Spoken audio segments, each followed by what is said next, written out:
Yo soy Adán Sáenz, soy escultor, soy artista visual en general. Trabajo con la imagen, trabajo con el espacio. En cuanto a los materiales, mi material predilecto es la arcilla, que después se transforma en cerámica, es decir, es tierra que se vuelve plástica, que le damos forma y después ponemos en un horno. También trabajo con otros tipos de técnicas y en la imagen trabajo con métodos digitales y también con litografía sobre todo. Acabé mi formación profesional en la escuela, digamos, oficialmente en 2007, es decir, hace pues 12 años. Yo tenía la idea de que me gustaba dibujar, sabía que me gustaban las líneas, las formas, no tenía en absoluto una idea de que existiera algo llamado artes plásticas o arte en general que uno pudiera estudiar, no es algo a lo cual yo estuviera expuesto en mi familia, en mi contexto. Como yo creo muchas personas, pensaba dedicarme a la arquitectura por el motivo de que me gustaba ese tipo de la gráfica, la estampa, la línea, pero no tenía idea que se pudiera estudiar esto, entonces pensaba que la arquitectura era lo más semejante, ¿no? Un poco pensando en eso me metí a una preparatoria que era físico-matemática, pensando que tenía que llevar cálculo y etcétera. Y ahí me di cuenta que, bueno, tal vez no era tanto la parte de estructuras y resistencia de materiales en ese momento lo que me atraía, sino la parte del dibujo como tal, ¿no? Y casi por casualidad me di cuenta que podía, de hecho, que existía en la ciudad algo que se llamaba Licenciatura en Artes Plásticas y nada, fue que entré ahí.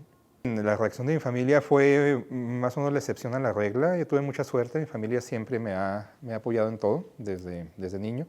No tuve ningún problema, no sé, probablemente mis papás están un poco preocupados porque existe mucho, y sobre todo en aquellos años, estamos hablando del 97, 98, pues mucho esta idea de clichés románticos, ¿no? De que un artista vive debajo de un puente y come queso viejo y pan duro y toma pues vino y pues nunca tiene un trabajo y siempre tiene hambre y siempre vive fuera de la sociedad y tal, no se va a morir de hambre y todo eso, ¿no?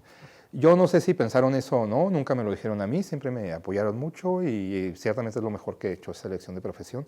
Sé que no es así en la generalidad de los casos, yo doy clases ahora de arte y con mis alumnas y mis alumnos en muchos de sus casos no es esa la reacción que tienen, ¿no? Es un poco un ataque de pánico de mi hija va a morir de hambre con una aguja con heroína debajo del puente, ¿no? Entonces no siempre es así, pero en mi caso no hubo ningún problema. Es una carrera muy exigente. Si alguien está pensando en dedicarse a esto, yo hablo desde lo que yo conozco que son artes visuales, artes plásticas, pero yo creo que se aplica más o menos en general. Es muy exigente, piénsenlo más o menos algo como decir, quiero estudiar medicina, quiero estudiar algo que es completamente enfocado en eso, que requiere de una absorción completa de su tiempo, en los años formativos, en la práctica y siempre. Entonces sí es algo que no es una carrera fácil, ni aquí en Chihuahua, ni en México, ni en otros países del mundo, pero tiene muchas recompensas y es una cuestión simplemente que a uno le guste lo que haga y lo haga bien, ¿no? Viendo atrás hay piezas que en particular me llenan de orgullo por tal vez estar en lugares públicos, hay exposiciones pues que en particular son valiosas para mí. Aquí en Chihuahua, algo que me pone muy contento es que hay alguna de mis piezas en lugares públicos como el Rejón, como el Parque de los Tronquitos. Son cosas que me da gusto cuando de pronto paso por ahí. Y pues ahora tengo una niña, tengo una hija de 5 años, Alejandra, y me gusta mucho cuando voy con ella y veo niñas y niños de su edad de pronto jugando y trepándose a las piezas, eso me da gusto, ¿no? La inversión en cuanto a tiempo, en cuanto a cuestiones de materiales, sí es muy grande. Como decíamos hace un momentito, yo lo comparo con algo así como estudiar medicina. Es algo que requiere de muchos años de formación, ya sea en un ambiente formal, académico, es decir, una escuela, si la gente puede decir hacer una maestría, un posgrado, o bien simplemente a través de formación que se adquiere a través de talleres, de visitar otras ciudades, de ir a hacer residencias, pero son procesos que sí son muy intensivos en cuanto a energía, en cuanto a tiempo, en cuanto en efecto a materiales, ¿no? Aún en estas fechas en donde pensaríamos que el arte está muy ligado a veces a la tecnología, etcétera. Bueno, también la tecnología requiere de un sustento económico. Y aun cuando alguien sea un artista puramente conceptual, que su práctica no esté ligada a las salidas matéricas como tal, es decir, vamos a pensar en un escritor, en alguien que su obra esté ligada puramente a la idea, al concepto, bueno, todo lo que está pasando a nuestro alrededor que necesitamos, eso es algo que también cuesta, la luz eléctrica que tenemos que tener, la calefacción, la electricidad, el combustible del vehículo, eh, la comida, la familia, etcétera. Todas estas son cuestiones que son gastos implícitos. A veces tendemos a no considerarlos, ¿no? Mis dos manos son la herramienta indispensable. Es uno de los motivos por lo cual el material que elijo, la arcilla, la cerámica, me resulta tan agradable, porque es un material que va a ser el material final. No es como otros procesos de escultura donde, por ejemplo, uno puede modelarla en plastilina o en arcilla, después tomarle un molde a la pieza, después vaciar ahí otro material como cera, por ejemplo, en el caso de bronce, después tomarle otro molde a la cera a la positivo de cera, después fundir eso y al final del día vaciarlo en bronce líquido o en aluminio, etcétera, ¿no? En mi caso, la arcilla, el material que se está utilizando directamente con las manos, al final de un proceso de secado, de cocción, de transformación, de temperatura, se va a transformar en el material final. Obviamente después, como un cirujano, como un dentista, como un carpintero, cualquier persona que esté haciendo una acción sobre la materia con sus manos, hay herramientas que nos ayudan a hacer eso. Stickers, sobre todo, piezas de metal con diferentes formas, especializadas para el proceso que estamos generando, pero básicamente es una interacción entre la arcilla húmeda y nuestras manos. Al final del día, más que el material en sí, es la infraestructura en general, ¿no? El tener las condiciones, el tener el equipo que se requiere. Sí, en efecto, también es una cuestión de materiales. En Chihuahua está la ventaja de que es un espacio muy abierto geográficamente y también de otras maneras, ¿no?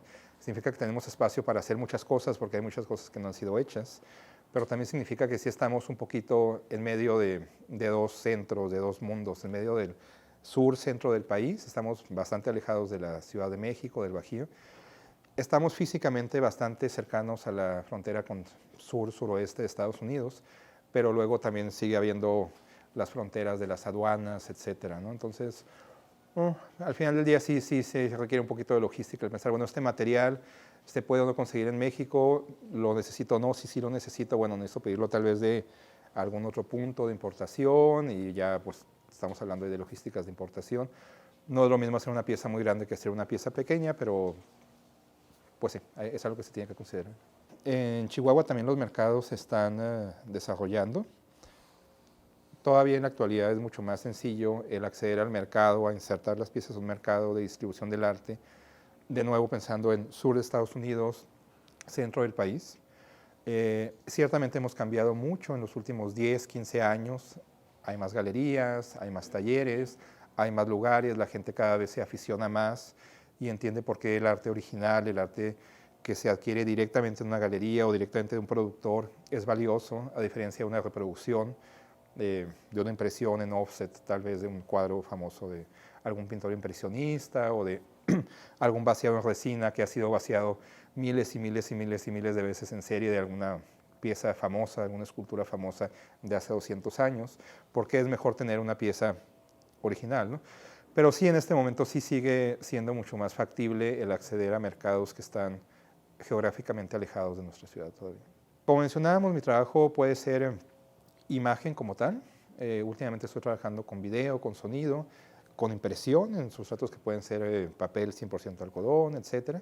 En el caso de esa obra bidimensional, bueno, estamos hablando de lo que se requiere en un recinto museográfico normal, el típico cubo blanco, una pared blanca con iluminación adecuada, donde se pueda pues, colgar la obra a una altura adecuada, iluminarse de una manera que sea la conveniente.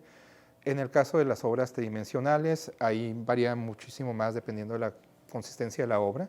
Hay piezas que pueden tener que ver con una instalación general, donde estamos hablando de todo un espacio que se está interviniendo, y ahí puede tener que ver con las posibilidades de tal vez poner, no sé, arcilla húmeda sobre el suelo o no.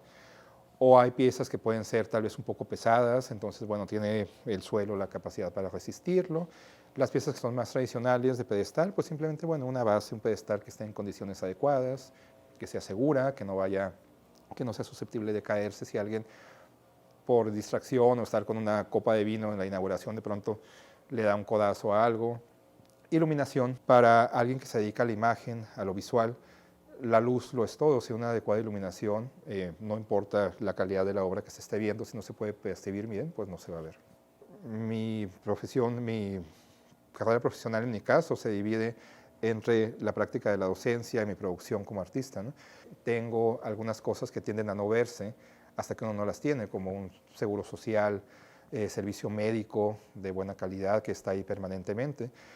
Son cosas que si uno está absolutamente independiente, no ligado a ninguna institución o educativa o algún museo, etcétera, no se tiene, uno tiene que asegurarse a sí mismo, hacerse cargo de sus propios gastos médicos, que luego no se perciben hasta que de verdad llega a suceder algo grave, ¿no? Entonces, bueno, estoy prejuiciado por eso, tengo ciertas seguridades que no todo el mundo tiene, pero sí creo que sí se puede vivir de la profesión, siempre y cuando uno esté dispuesto a acceder a los mercados, donde están esos mercados, no nada más estar pues esperando a que alguien llegue a tocar a la puerta. A veces cuando uno va a algún museo, una galería y ve la obra que está expuesta ahí, es obra que a veces se creó durante todo el año o 2 años anteriores, y es una cantidad de recursos que se han invertido ahí muy importantes. De pronto hay cuestiones que son más directas, como hay una comisión, un pedido para alguna empresa, algún lugar público, etc. Bueno, ahí se puede crear un cronograma que es mucho más directo, donde tantas semanas se van a dedicar a tal proceso, tantas a otras, hasta llegar al punto final de la instalación, ¿no? Pero sí, en general es muy difícil dar una respuesta única porque va a depender de los casos, de qué tipo de pieza es, de las circunstancias. Es un proceso largo en cualquier caso. Uno tiene 2 manos, no hay más que tantas horas en el día y no se puede hacer más que tanto. Entonces sí se vuelve indispensable tener asistentes que nos puedan ayudar con diferentes procesos técnicos, con instalaciones, etcétera, que de otra manera simplemente es imposible, ¿no? No se puede. Yo creo que las artes aportan muchísimo en todos los aspectos que uno pueda pensar, económicamente, culturalmente, en cuanto a la identidad, en cuanto a la experiencia que tenemos como seres humanos en el universo. Yo creo que nos dice mucho de qué tan necesarias son las artes el ver hacia atrás y ver que prácticamente los primeros indicios de actividad humana que hay en este mundo, en el planeta, son cosas que tienen que ver con las artes. Estamos hablando de pinturas, de rasgos que están dejados en las paredes de cuevas, en Lasco, en Altamira, etc.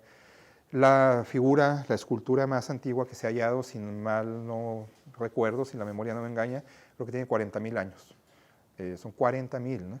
Entonces, mucho antes de que aprendiéramos a escribir, mucho antes de que tuviéramos tecnologías sofisticadas, estábamos dejando algún rastro, estábamos modelando algo.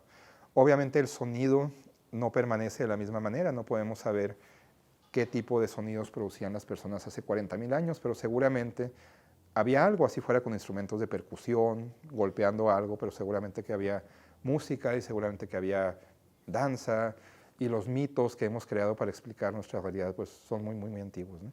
Entonces, culturalmente las artes no solamente son muy importantes, sino es algo que no podemos como especie dejar de hacer.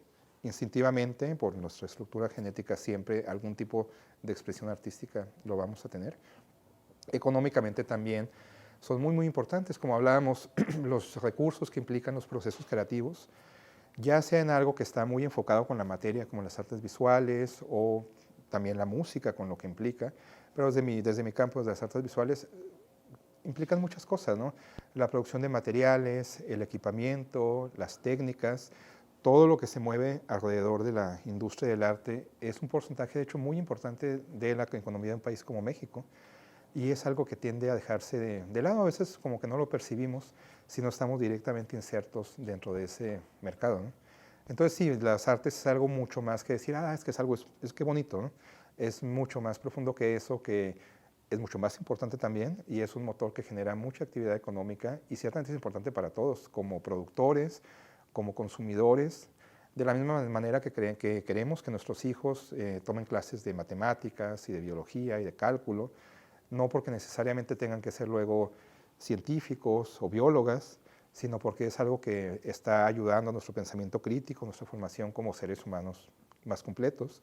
También es muy importante que tengamos todo el mundo desde pequeños una experiencia positiva y directa con las artes, no porque todo el mundo tenga que ser un violinista virtuoso o el nuevo Miguel Ángel o un Picasso, sino porque es algo que va a hacer que seamos mejores seres humanos al final del día.